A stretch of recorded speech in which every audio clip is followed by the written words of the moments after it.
18 তারিখ প্রাইভেট ইউনিভার্সিটির সাধারণ শিক্ষার্থীরা ছিল, যা দল মত নির্বিশেষে ছিল। কোন দল মতের নেতৃত্বে প্রাইভেট ইউনিভার্সিটির শিক্ষার্থীরা অন্তত নামেনি। প্রথম কথা। দ্বিতীয় কথা, এই যে জুলাইকে বিক্রি করে খাওয়ার যে পলিসি বের হয়েছে নতুন, বিভিন্ন দল বলে এটা তাদের ব্যক্তিগত সম্পত্তি।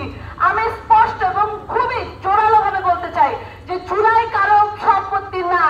যেভাবে বাংলাদেশ হাসিনার সম্পত্তি ছিল না, সেভাবে জুলাই এনসিপি বলেন, বিএনপি বলেন, ছাত্র অধিকার বলেন বা অন্য কোনো সংগঠন বলেন, যে কোনো সংগঠনের কারো একত্ব এখানে নেই।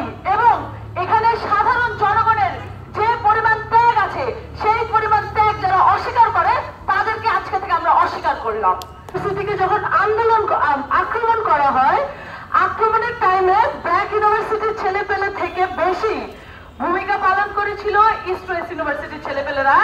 এইখান থেকে ইস্ট ওয়েস্ট ছেলেপেলেদের এক ঝাঁক তরুণ তারা ব্র্যাক ইউনিভার্সিটির দিকে মুভ করে এবং সেই মুভ হয় ব্র্যাক ইউনিভার্সিটির জন্য একটা অনন্য উদাহরণ, এবং তারা আমাদের সাহসে বের হয়ে আসে।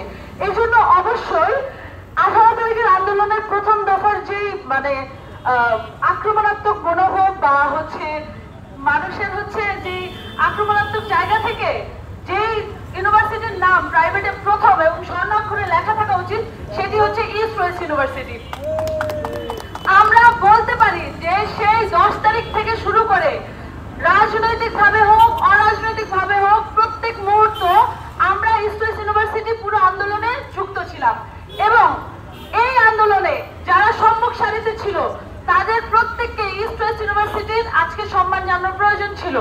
হয়তোবা সেই জায়গা থেকে আমরা ব্যর্থ, কারণ আমরা আমাদের জুলাই যোদ্ধাদেরকে ভুলে যাচ্ছি এবং জুলাই যোদ্ধাদের পরিবর্তে একটা সংগঠন বা একটা প্রাতিষ্ঠানিক ভাবে একটা জায়গাকে জুলাই যোদ্ধা হিসেবে ডিক্লারেশন দিচ্ছি। আমি স্পষ্ট বলতে চাই,